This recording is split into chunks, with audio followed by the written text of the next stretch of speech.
Good morning class 12th। इससे पहले हमने आपको दासी पाठ की पहली और दूसरी घटना करा दी है। अब तीसरी और चौथी घटना दोनों में एक साथ ही कराने जा रही। साथ में क्लास 12th नेक्स्ट जो क्लास होगी उसमें मैं आपको जहाँ तक पढ़ाई हूँ वहाँ से मैं आपको शॉर्ट क्वेश्चन आंसर देती जाऊँगी और उन्हें आप जो है समयानुसार करते हुए सबमिट भी करते जाइए। अब आपकी तीसरी घटना, आपने पहली घटना में फिरोजा और बलराज की बातचीत इत्यादि देखी। दूसरी घटना में दो घटनाएं थीं। पहली घटना थी जिसमें तिलक और बलराज की, और बलराज को जाने के लिए वो अपने विद्रोही गुलामों के साथ और साथ ही साथ कुछ थैली दे करके उन्हें भेजता है, और साथ ही साथ फिरोजा और तिलक की, जो कि अहमद ने 1000 दिनारे भेजने को कहा था, लेकिन वह कुछ सोने के टुकड़ों के लिए किसी का हृदय दुखाना नहीं चाहता था, इसलिए तिलक ने भेजा। और तिलक को भेजने का दो उद्देश्य था। एक तो यह था कि अहमद जो इस तरह से आक्रमण इत्यादि कर रहा है उसे रोक दे। क्योंकि ऐसा न हो कि सुल्तान मसूद तिलक को भेजे और तिलक वहाँ नहीं जाना चाहता। क्योंकि उसकी छोटी बहन थी। अब वह पता नहीं वह जीवित है या मृत है या किस स्थिति में है, जिनके कारण कि वह फिरोजा को भेजता। यहाँ तक आपकी दूसरी घटना हो गई थी। अब तीसरी घटना में आप बलराज की मनः स्थिति और इरावती जो कि राजा तिलक की बहन है, और साथ ही साथ बलराज जिसके बारे में फिरोजा से जिक्र कर चुका है, उसी से संबंधित वार्तालाप है। बलराज उत्तर भारत की तरफ आ चुके हैं और आने के बाद उन्होंने उनके जो मन की मनः स्थिति है वह देखिए। कहते हैं पेज नंबर 59 में फोर्थ पैराग्राफ से आप देखिए, यदि एक बार उसे देख पाता निष्ठुर नियति से, कहीं उसकी पवित्रता पंकिल माने मैली तो नहीं हो गई होगी, लेकिन क्या करूं, कम से कम एक बार मुझे उससे भेंट करने की इच्छा हो रही है। और यह विशाल मंदिर, उस मंदिर के अंदर धूप दीप इत्यादि जल रहे थे। यहाँ पर देखिए आपको लास्ट में पेज नंबर 59 का जो लास्ट पैराग्राफ है, उन्होंने कहा, देव, मैंने अपने जीवन में जानबूझकर कोई पाप नहीं किया है, मैं किसके लिए क्षमा मांगूं? और गजनी के सुल्तान की नौकरी वह मेरे बस की बात नहीं है, किंतु कम से कम तुमसे आज एक बार, क्योंकि बलराज का हृदय प्रणत माने झुकना नहीं चाहता था उस देव प्रतिमा के सामने। क्योंकि वह कह ही रहा है कि मैंने जीवन में कौन सा ऐसा अपराध किया है, लेकिन कम से कम एक बार मैं प्रणत हो रहा हूँ कि कम से कम उसके दर्शन, उस प्रेम प्रतिमा का मुझे दर्शन करा दो। प्रार्थना कर ही रहा था, तभी उसे किसी की आहट सुनाई दी जो कि मंदिर की परिक्रमा कर रही थी। अब उस मंदिर की एक स्थान पर पहुंचकर उसने संदिग्ध स्वर में पुकारा, इरावती। वह स्त्री घूमकर खड़ी हो गई। बलराज दोनों हाथों को पसार कर उसको आलिंगन यानी गले लगाने के लिए आगे बढ़ा। तुरंत इरावती ने कहा, ठहरो। अब बलराज कहते हैं, क्या तुम मेरी वाग्दत्ता पत्नी नहीं हो? वाग्दत्ता पत्नी वह होती है जिसको कि वचन दे दिया जा चुका है। तो क्या तुम मेरी वाग्दत्ता पत्नी नहीं हो? क्या हम लोगों का वह निवेदी यानी अग्नि, क्योंकि अग्नि को ही साक्षी मान करके कोई कार्य किया जाता है, शुभ कार्य, तो इसीलिए वह कहते हैं क्या हम लोगों का वह निवेदी के सामने परिणय नहीं होने वाला था, यानी विवाह बंधन में बंधने वाले नहीं थे। इस पर इरावती ने कहा, होने वाला था, हुआ नहीं बलराज। और साथ ही साथ उसने कहा कि तुम वीर हो, तुम पुरुष हो, तुम्हारे तो पुरुषार्थ के लिए बहुत सी महत्वाकांक्षाएं हैं, उन्हें खोज लो, मुझे भगवान की शरण में छोड़ दो। इस पर इन्होंने कहा कि तुम्हारी पवित्रता को मैं अपने प्रेम से अधिक उज्जवल कर दूंगा। तब इरावती के साथ जो जो घटनाएं घटी उनको वह स्पष्ट करते हुए कहती है। और पेज नंबर 60 का जो लास्ट पैराग्राफ है वह आप लाइन वाइज पढ़ लीजिएगा। उसने कहा, मैं मलेक्षों ने मुझे, यहाँ पर मलेक्ष उन आक्रमणकारियों आक्रांताओं के लिए प्रयोग किया है। मलेक्षों ने मुझे मुल्तान की लूट में पकड़ लिया। मैं उनकी कठोरता में जीवित रहकर भी बराबर उनका विरोध करती रही। मुझ पे कोड़े लगाए गए, उल्टे लटकाई गई, फिर भी मैं अपने हठ से ना डिगी। किंतु आतताइयों ने मुझे कन्नौज, ध्यान दीजिएगा, कन्नौज के चतुष्पथ, चतुष्पथ माने चार, पथ माने रास्ता, यानी चारों तरफ से जिधर रास्ता निकलता उसको चतुष्पथ कहते हैं। यानी कन्नौज के चौराहों पर घोड़ों के साथ ही बेचने के लिए उन आतताइयों ने मुझे खड़ा किया और मैं बिकी 500 दिरहम पर। आपने देखा कन्नौज के चतुष्पथ कहाँ पे बिकी हैं? कन्नौज के चतुष्पथ पर बिकी हैं। और कितने पे बिकी हैं? 500 दिरहम पर। खरीदा किसने है? काशी के एक महाजन ने ही मुझे दासी बना लिया। और मैंने लिखकर स्वीकार किया है कि मैं इस घर का कुत्सित से कुत्सित कर्म करूंगी, कभी विरोध नहीं करूंगी, न भागने की चेष्टा करूंगी। मैं जो भी कार्य करूंगी उसकी दोषी मैं हूँ। मैं आत्महत्या भी करूंगी तो वह भी मेरे स्वामी के ऊपर नहीं लगेगा और मेरे स्वामी गंगा जल की तरह पवित्र है। तब बलराज कहता है, इरावती यह असत्य है, कहीं पशुओं के समान मनुष्य भी बिक सकते हैं। और यह पाखंड जो है वह तुर्की घोड़ों के व्यापारी ने फैलाया है।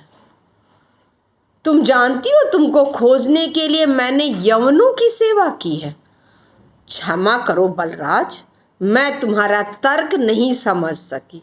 क्यों? क्योंकि व्यक्ति के स्वभाव को धीरे धीरे व्यक्ति जान जाता है। इसलिए उसने कहा कि मैं तुम्हारे तर्कों को नहीं समझ सकी। और साथ ही साथ मेरे स्वामी बाहर गए हैं और मैं स्वामिनी को दर्शन कराने के लिए आई हूँ, इसलिए मुझे जाने दो। तब बलराज कहता, तो मेरा इतना परिश्रम व्यर्थ हुआ? फिरोजा ने मुझे व्यर्थ ही आशा दी थी। इरावती कहती है, क्या करूं? यदि वैसा करती यानी तुमसे विवाह करती तो मुझे जीवन की सबसे बड़ी प्रसन्नता मिलती, किंतु यह मेरे भाग्य में नहीं था। इसे भगवान ही जानते होंगे, लेकिन अब मुझे जाने दो। और यह कहकर वह चली जाती। यहाँ तक आपकी तीसरी घटना थी। अब पेज नंबर 61 का जो लास्ट पैराग्राफ है वह चौथी घटना है। युवक बलराज जो है वह पागलों के समान उस धनदत्त अंडरलाइन कर लीजिएगा, वो आपको आगे स्पष्ट हो जाएगा। धनदत्त के वन में काफ़ी दिनों तक चक्कर लगाता रहा और उसका मन एक बार फिर से इरावती को देखने के लिए विकल था, किंतु वह सफल न हो सका। अंत में उसने निश्चय किया कि आज वह काशी छोड़कर चला जाएगा तथा काशी के प्रतिष्ठान वाले पथ पर वह आगे बढ़ने लगा। आगे बढ़ ही रहा था, अब उसके मन में आ रहा था कि मैंने यदि उस दिन विश्वनाथ मंदिर में न जा करके आत्महत्या कर ली होती तो ज़्यादा अच्छा होता। वह इसी उधेड़बुन में चला जा रहा था। सामने से अश्वारोहियों का दल आ रहा था। उनमें से किसी की आवाज़ आई, देख कर नहीं चलता? तभी किसी ने उसमें से पूछा, बनारस कितनी दूर है? बलराज ने कहा, मुझे नहीं मालूम। तभी उन अश्वारोहियों का सरदार बोला, पकड़ लो इसको। तब बलराज कहता है, कौन? नियालतगीन? अच्छा तुम ही हो बलराज?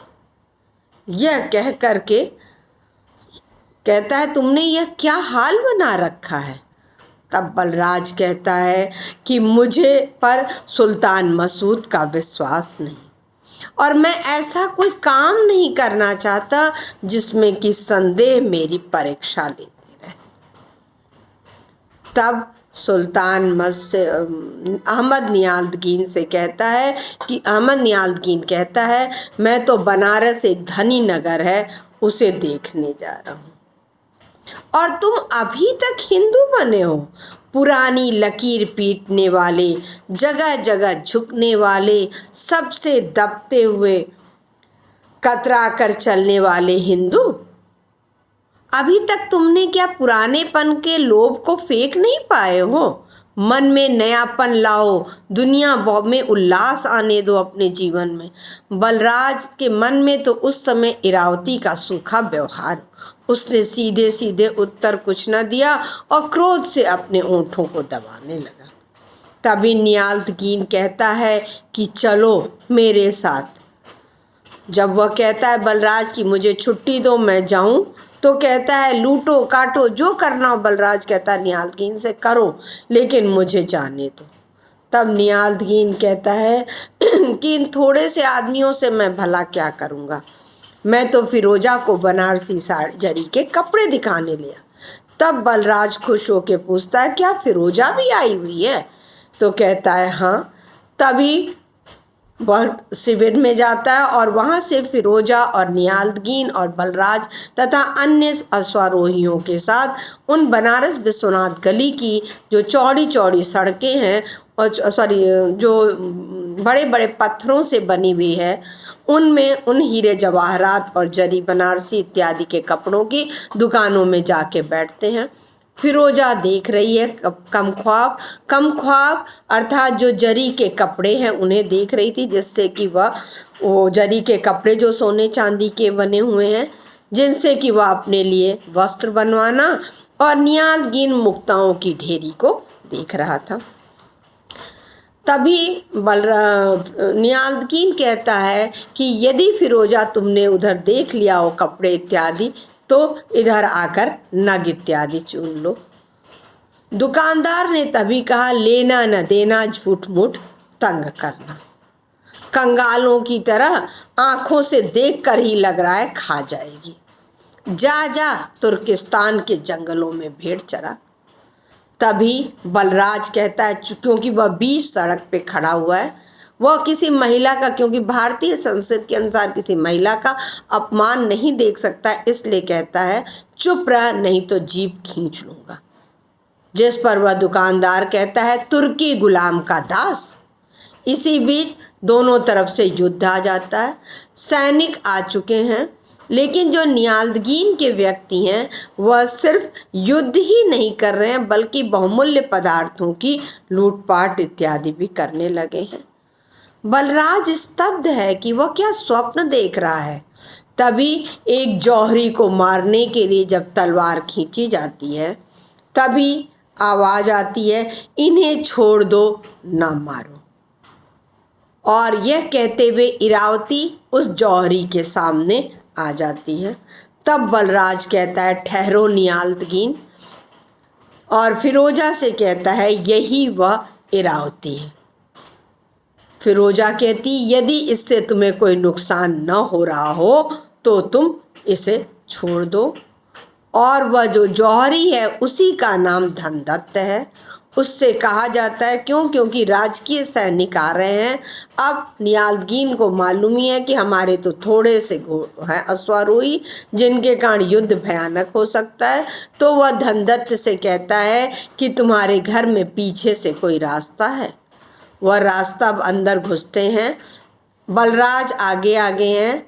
फिरोजा, इरावती और नियाज़ उन्हें लेकर एकत्र होकर के प्रत्यावर्तन यानी वापस लौट रहे हैं, और नगर की राजकीय सेना भी पास आ रही है। यहाँ तक आपकी चौथी घटना कंप्लीट हो गई। आपकी पहली दूसरी घटना हो चुकी है। तीसरी और चौथी घटना यानी पेज नंबर 65 के 3rd पैराग्राफ तक करा दिया गया है। चंद्रभागा के तट से 5वीं घटना शुरू हो जाएगी।